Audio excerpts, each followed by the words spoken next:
उड्न सिकेको साहसी सानो हात्ती। के तपाईले कहिले हात्तीलाई उडेको देख्नु भएको छ? आज म तपाईलाई एउटा यस्तो सानो हात्तीको कथा सुनाउन लागिरहेको छु जसले सबैको हाँसो र डरलाई जितेर आकाशमा उड्न सिक्यो।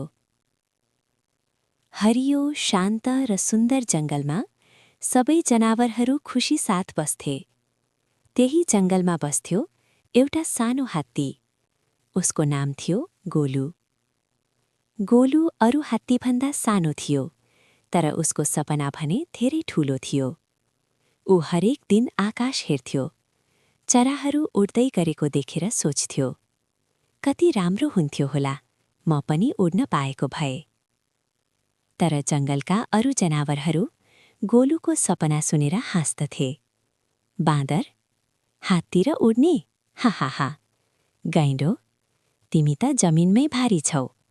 गोलु दुखी हुन्थ्यो, तर उसले कहिल्यै हार मानेन।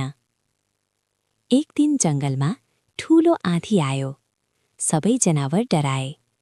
त्यही बेला गोलुले देख्यो एउटा सानो चरा आँधीमा फसेको थियो। गोलु डराएन। उसले आफ्नो सूँडले चरालाई जोगायो। जादुमय चरा, गोलु, तिमी साहसी र दयालु छौ। चराले गोलुलाई एउटा चम्किलो प्वाख दियो। जादुमय चरा, आफूमा विश्वास गर। गोलुले आँखा बन्द गर्यो र अचानक ऊ आकाशमा उड्न थाल्यो। सबै जनावरहरू अचम्म परेर हेर्दै थिए। सानो गोलु अब उडिरहेको थियो। गोलु सुरक्षित रूपमा जमिनमा झर्यो र भन्यो, यदि हामी आफूमाथि विश्वास गर्छौं भने असम्भव भन्ने केही हुँदैन।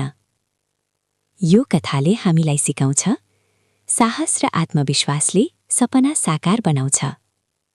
धन्यवाद सुनेर साथ दिनुभयो अनि सब्स्क्राइब गर्न पनि नबिर्सिनुहोला। फेरि अर्को कथामा भेट्नेछौं।